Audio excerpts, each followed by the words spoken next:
하나님께서 하시는 일을 보면 하나님께서는 모든 것이 합력하여 선을 이루도록 하시는 분이시다는 것을 우리가 알 수 있습니다. 우리가 기대할 수 있는 것은 하나님이 행하시는 일이 우리 인간들이 생각하는 것을 늘 넘어서고 능가한다라는 거죠. 어제 우리가 좀 살펴보았습니다만 이스라엘이라는 이 나라의 이 정치 체제가 사사의 치리에서 왕의 체제로 변환되게 됩니다. 이건요, 역사적으로 매우 큰 의미가 있습니다. 이제 사사들이 그때그때마다 필요할 때마다 하나님께서 사사를 주셔서 사사들이 치리하시던, 사사들로 말미암아 치리하게 하시던 그 방식에서 이제는 상시적으로 왕이 한 나라를 다스리게 되는 그러한 상황. 이 고대 국가들은 거의 다 이 왕정 체제를 가지고 있었거든요. 이 왕정 체제의 역사가 상당히 깁니다. 그 에돔 같은 나라를 보면은요, 그 에서의 후손들이 세운 나라 아닙니까? 창세기에서부터요 벌써 왕 이야기가 나옵니다. 에서 있은 지 얼마 안 돼서 그 창세기에부터 보면 왕 얘기가 나오는 거죠. 근데 이스라엘이라는 나라는 쉽게 말하면 야곱, 에서의 후손들은 벌써 왕을 세운 지가 오랜데 야곱의 후손, 이 동생 야곱의 후손 이스라엘은 왕을 세우는 이 사실 기미가 안 보이지 않습니까? 이 사무엘 때나 와서 왕을 세우니까 얼마나 창세기와 또 사무엘 이때의 공백이 좀 깁니까? 이렇게 이스라엘을 운용하시는 하나님의 이 방식 자체는 하나님이 중심이 되셔서 그 나라를 다스리시는 매우 독특한 체계였다는 거죠. 그런데 이제 이 이스라엘 나라도 왕정으로 넘어가는 그러한 시기가 되었습니다. 물론 사울이라는 한 사람에게 기름을 부었습니다. 그리고 어제 우리가 살펴보았습니다만 미스바에서 모여서 사울이라는 사람을, 이 사람이 왕으로 하나님이 뽑으신 사람이다, 제비 뽑아가지고 이 사울이라는 사람이 결정되기도 했어요. 근데 어떤 사람들의 모습을 보면 뭐라고 얘기하죠? 아니 어떻게 저 사람이 우리의 왕이 될 수 있느냐라고, 아마도 세력 있는 사람들이었겠죠. 그 사람들이 이 사울의 왕됨에 대해서 탐탁치 않게 생각하고 예물을 드리는 것, 그러니까 왕으로서의 대우 안 해주는 겁니다. 이러한 상황이 되었다는 거죠. 왕이라는 게 그냥 내가 왕이다 그러면 아이고 왕이십니까? 그렇게 안 되는 것 같아요. 그런데 하나님께서는 사울을 왕으로 세우는 것을 그래도 허락하시잖아요. 허락하시면서 오늘 11장에서야 비로소 이스라엘 전체의 왕다운 사울의 모습을 하나님께서는 좀 허락하시는 것 같아요. 오늘 우리가 읽었던 사무엘상 11장 1절은 이렇게 시작하죠. 암몬 사람 나하스가 올라와서 길르앗 야베스에 맞서 진침해. 이 길르앗 야베스라는 그 지역은 사실 요단 동편이거든요. 요단 동쪽에 있는 것이거든요. 근데 암몬 사람 나하스라는 그 왕이 와서 진을 쳤습니다. 그러니까 이 길르앗 야베스 사람들은 나하스에게 가서 우리와 언약을 맺자. 그러면 우리가 너희를 섬기겠다. 요단 동쪽에 있는 이 길르앗 야베스에 암몬 자손이 치고 올라오니까 뭐 어떻게 당할 수가 없는 거죠. 여기에서도 한 가지 이 본문이 보여주고 있는 장면은 뭐냐, 이스라엘에게도 왕이 좀 필요하겠다, 이런 것들은 좀 보여주는 것 같아요. 왜 그렇습니까? 암몬이라는 나라는 나하스 왕이 군대를 이끌고 지금 이 길르앗 야베스를 공격하러 왔거든요. 그런데 이 암몬 사람 나하스는 이스라엘의 약점을 알았던 것 같아요. 이 이스라엘은 뭐 오합지졸이라는 거죠. 국가적인 체계를 온전히 갖추지 못한 나라라는 걸 알기 때문에 2절에도 보니까 그냥 치고 올라오면서 뭐라고 얘기하냐면 언약하자고 얘기하니까 평화의 조약을 맺자고 얘기하니까 2절에 보십시오. 얼마나 오만한 말을 하는지. 내가 너희 오른 눈을 다 빼야 너희와 언약하리라. 내가 온 이스라엘을 이같이 모욕하리라. 니네 오른쪽 눈을 내가 다 빼고 와라. 그럼 내가 니들하고 언약할게. 조롱이죠. 수치를 주는 거죠. 그리고 이 나하스의 생각이 단순히 길르앗 야베스 한 지역에 국한된 것이 아니라 온 이스라엘을 이같이 모욕하리라. 내가 지금 오합지졸로 있는 이 온 이스라엘 전체를 내가 좀 차지하고 공격하겠다라는 이러한 생각을 한 것 같아요. 길르앗 야베스 사람들은 막 마음이 달아오지 않겠습니까? 자신들이 군사적인 힘도 없고, 그래서 일주일간 시간 좀 주라 했더니, 사실 여러분 길르앗 야베스만 점령하려고 그랬으면 일주일 시간을 왜 줘요? 속전속결로 해가지고 밀어붙여야 되는 거 아니겠습니까? 나하스 가운데 이 오만함이 생겨서 그랬는지, 그래 일주일 동안 한번 해봐라. 니네가 뭘 할 수 있겠냐? 라고 아마도 생각했던 것 같습니다. 그러자 전령들이 어디로 옵니까? 사울에게 찾아옵니다. 사울이 사는 지역이 어디라고 이야기하냐면 4절 보니까 이에 전령들이 사울이 사는 기브아에 이르러 라고 이야기하고 있습니다. 이 말을 백성에게 전하매 모든 백성이 소리 높여 울더니, 여기 기브아라는 지역에 사울이 살고 있었다라는 이 장면은, 그리고 오늘 어디에서 왔어요? 길르앗 야베스 사람들이 왔다라는 것은 사실 오늘 사무엘상 11장의 이야기만을 가지고 이해하는 것은 좀 쉽지는 않은 것 같아요. 여기에는 사사기의 이야기가 분명히 복선으로 깔려 있습니다. 사사기의 말미에는 두 가지 이스라엘 백성의 타락한 모습을 보여주거든요. 제사장이 종교적으로 타락해서 우상을 막 섬기는 일에 레위인이 동조합니다. 또 하나가 있는데, 이 레위인의 첩이 있었는데 그 레위인의 첩이 죽는 사건이 일어납니다. 거기가 어딘지 아세요? 바로 오늘 사울이 지금 있는 기브아라는 곳입니다. 그것 때문에 어떤 일이 벌어진지 아십니까? 레위 지파가요, 한 지파가 거의 사라졌습니다.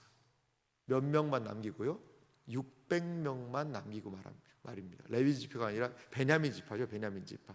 이 레위, 이 제사장 레위 지파 사람이 그것을 온 이스라엘에게 이야기하자 온 이스라엘이 이 베냐민 기브아에 살고 있는 베냐민 지파를 위해서 싸움을 벌입니다. 이 동족 상잔의 비극이 일어나는 거죠. 저는요, 사울이 베냐민 지파 아닙니까? 근데 거기에서 왕이 나왔다는 것 자체가, 이거는요 참 하나님의 놀라운 섭리가 저는 거기 있는 것 같아요. 한때 그 베냐민 지파는요, 남자들 600명 남고 다 죽었어요. 그런 사람들이었습니다. 그러니까 앞으로 그 이스라엘 전체 총회에서 결정을 내리거든요. 누구든지 베냐민 지파한테 딸을 주면 저주받는다. 베냐민을 시집 보내지 마라 라고 아예 결정을 여호와의 총회에서 내렸습니다. 그런데 그 결정에 참석하지 않았던 사람들이 있었으니 그 사람들이 누구였는지 아세요? 길르앗 야베스 사람들이었다는 거죠. 그래서 길르앗 야베스에서요, 이 처녀들 400명을 공수해 옵니다. 그래서 그 600명한테 주고 나머지 200명은 실로에 있는 처녀들 200명을 더 추가적으로 이들이 데려가서, 그렇게 해가지고 한 지파가 완전히 사라지는 것을 간신히 사사기의 말미에 보면 보충하는 것을 볼 수가 있거든요. 그런데 사실 사사시대와 우리가 있는 사무엘 시대는 바로 연결이 되어 있거든요. 근데 거기 그 반역했던 지파고 그 교만하게 오만하게 행했던 그 베냐민 지파에서 하나님 이스라엘의 왕을 또 세워주신다는 건요, 사실 왕정 체제를 백성이 너무 요구해서 하나님이 허용하신 부분이 있지만, 또 하나 이 베냐민에 대한 그 명예가 실추됐던 것을 하나님께서 한번 이렇게 회복시켜 주시려는 모습이 있기도 합니다. 물론 사울이 가장 좀 안 좋은 왕의 대명사가 되었기도 했지만, 아니 그 지파에서 그래도 왕 나왔다고 그러면 그 나라 사람, 그 지파 사람들이 얼마나 자긍심이 높아지겠어요. 이스라엘의 초대 왕인데 말이죠. 만약에 우리 지역에서 한 출신이 대통령 나왔다고, 여기 대통령 생가가 우리 명륜동에 있다고 생각해 보세요. 그럼 우리 명륜동에 사는 사람들은요, 그래도 우리 동네에서 대통령 생가도 있고 대통령이 우리 지역 출신이야, 그러면 자긍심이 생기는 거거든요. 그런데 그 배경을 보니까 사실 길르앗 야베스는요, 좀 느낌 있게 말씀드리자면 사울이에요. 외갓집입니다. 외가. 사울의 외가예요. 어떤 측면에서는 베냐민 지파의 400명, 600명 중에 400명이 다 길르앗 야베스 자매들이 시집 와서 생긴 그 사람들이라는 거죠. 좀 속을 좀 깊이 들여다보면 오늘의 이 사무엘상 11장 안에는 사사기에 참 어두운 이야기가 있어요. 어두운 이야기가. 자, 백성들이 소리 높여 울었습니다. 길르앗 야베스, 이 기브아에 모였으니까 기브아 쪽 사람들은 다 어떻게 보면 이 길르앗 야베스에 연고가 있을 거 아니에요. 뭐 할머니들이 다 거기서 왔으니까요. 이 백성들의 우는 소리를 듣고 5절에 보니까요, 마침 사울이 밭에서 소를 몰고 오다가, 사실 사울이 왕이라고 벌써 2번이나 하나님 기름 부으셨고 또 이제 미스바에서 왕으로 선출됐고 했는데, 사울이 하는 모습을 보니까 농사짓고 있습니다. 그러니까 이 왕 체계가 아직까지도 좀 미흡한 그런 부분들을 볼 수가 있죠. 아니, 왕이면 정사를, 국정을 논하고 백성들을 위해서 뭘 해야 되는데 사울이 소 몰고 농사짓고 있어요. 그러니까 그런 여러 가지 절차는 겪었지만 아직까지도 왕으로서의 기능을 제대로 실행하지 못하는 평범한 목부의 모습을 볼 수 있다는 겁니다. 그런데 백성이 우는 소리를 듣고 무슨 일이냐, 길르앗 야베스 사람의 말을 다 전하니까요, 6절 보니까 사울이 이 말을 들을 때에 하나님의 영에게 크게 감동되며 그의 노가 크게 일어났다는 거죠. 여러분, 진정한 왕은 어떻게 태어날까요?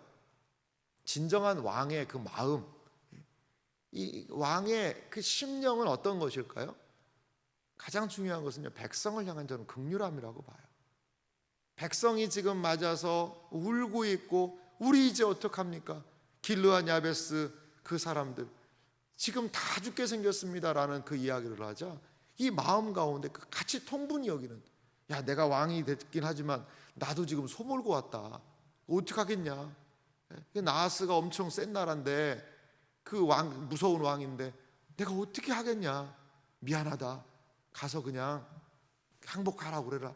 이게 아니라 이 속에서부터 그들의 고통과 그들의 눈물을 같이 우는 그러한 이 사울의 모습을 볼 수가 있어요. 그리고 또 하나, 이것만 있다고 다 왕이 될 수 있을까요? 6절에 보니까요, 하나님의 영에 크게 감동되었다는 거죠. 이것은 다른 표현으로 하면, 신약적 표현으로 하면 성령이 충만하였다, 이렇게 볼 수 있습니다. 성령이 그 가운데 충만하게 부어진 거죠.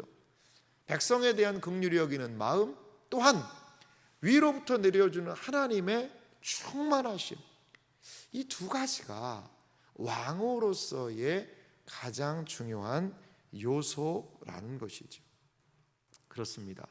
이제 사울은 온 백성을 소집을 합니다. 소집을 하자 이스라엘 자손 30만 명, 그리고 유다 사람이 3만 명, 33만 명을 데리고 가서 길르앗 야베스로 진격해 나가죠. 그리고 나하스와 암몬 사람들을 11절 보니까 완전히 한 사람도 두 사람도 같이 하지 않을 정도로 물리치는 그 장면이 오늘 본문을 통해 나타나고 있다는 겁니다. 오늘 본문을 통해서요, 우리가 알 수 있는 것은 하나님께서 이 왕정이라는 그 체계를 온전히 이스라엘에게 안착시키기 위해서 하시는 그 놀라운 일들을 봅니다. 백성들은 12절에 누가 사울, 아이고 저 사람이 어떻게 다스리겠냐 한 사람 누구냐, 데려와라. 아니, 이렇게 백성을 지도력 있게 이 위기를 잘 감당한 이 사울에게 그의 왕됨을 의심했던 사람들을 우리가 다 죽여야 되겠다, 이럴 정도로 막 백성이 격양되어 있어서 있는 모습을 볼 수가 있습니다. 하지만 사울은 겸손하죠. 이럴 때에도 그래, 나 그때 욕했던 사람, 그 세력에 있는 사람들 다 데려와라. 니들 그때 뭐라고 그랬냐? 아이고 잘못했습니다. 그게 아니라 무엇이라고 얘기합니까? 여호와께서 오늘 이스라엘 중에 구원을 베푸셨으니까 오늘 사람 죽이지 말아라. 그러면서 이것은 무엇이냐면 이스라엘 전체를 통합하는 거죠. 통합하는 거죠. 이스라엘 전체를 끌어안고 통합해서 이제 하나가 되게 하는 것입니다. 그러자 14절에 사무엘은 오라, 우리가 길갈로 나아가서 나라를 새롭게 하자. 나라를 새롭게 하자. 이제서야 왕을 왕으로서 인정하고 이제서야 하나님께서 우리 나라를 새로운 나라로 출범시키는 그러한 역사적인 순간이라고 사무엘은 이야기하고 길갈로 갑니다. 길갈은 어느 장소입니까? 길갈은 바로 여호수아에게 있어서 중요한 장소였습니다. 가나안 땅의 첫 점령에서 길갈에 본 진영이 있던 곳이지요. 이스라엘 백성들이 가나안 땅 전체의 전쟁을 수행할 때 그 길갈에 모여서 여호수아의 지도를 받았던 자리죠. 가나안 땅의 첫 점령지인 가나안 땅을 그 이스라엘 백성이 점령할 때 길갈은 가장 요충지였다는 거죠. 거기에서 이스라엘 백성에게 가나안 땅을 주셨을 때의 상징적인 장소였던 그 길갈에서 이제 우리가 여기에서 하나님의 뜻을 받들어 하나님이 세우신 왕을 중심으로 이스라엘 나라를 새롭게 시작하겠습니다.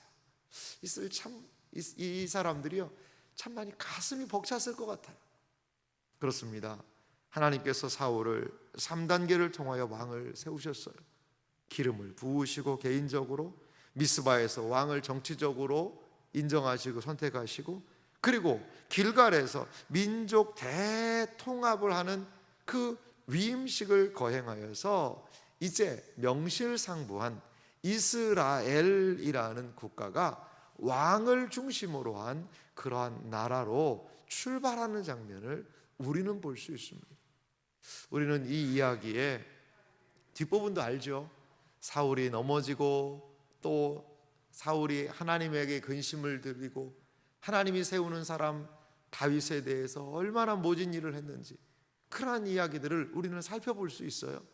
하지만 하나님께서는 때로 허용하시고, 그리고 그렇다고 해서 내가 앞으로 어떻게 될 걸 다 아는데 내가 너 안 도와준다, 그렇게 안 하시는 거죠. 그의 진심을 받으실 때, 그들의 마음을 볼 때 하나님은요 최선을 다해서 또 역사하신다는 거죠. 나중에 누가 변한 겁니까? 하나님이 변하셨나요? 하나님께서 그래도 너 마음에 안 든다, 상당히 기분 나쁘다, 이렇게 하시나요? 아니요, 그렇지 않아요. 변한 건 사울입니다. 이 초심, 이 마음 끝까지 가졌다면 어땠을까요? 그 겸손하고 사람을 존귀히 여기고 자신의 힘이 높아져서 힘이 생겼지만 그것을 자신의 원한을 갚거나 자신의 감정 상한 것으로 갚지 않고 하나님의 구원의 역사를 바라보며 경배했던 이 사울의 겸손한 그 모습이 끝까지 이어졌더라면 하나님께서는 사울을 통하여서도 놀라운 역사 행하셨을 거예요. 사랑하는 성도 여러분, 우리가 하나님께 보여야 될 태도는 겸손함입니다. 겸손함입니다. 지금까지 하나님께서 나에게 베푸신 것이 은혜입니다를 고백하고 인정하고 그분 앞에 겸손히 나아가는 것, 그것은 하나님의 자비와 긍휼, 하나님의 선을 바라볼 수 있는 우리가 할 수 있는 최선인 줄 믿습니다. 하나님의 역사를 통하여 사울을 그래도 세우셨던 그 하나님의 은혜를 기억하고 우리의 생애와 삶 가운데서도 하나님께 겸손히 하나님이 하실 것들을 바라보며 나아가는 은혜의 역사가 우리 모두에게 있기를 주님의 이름으로 축원합니다.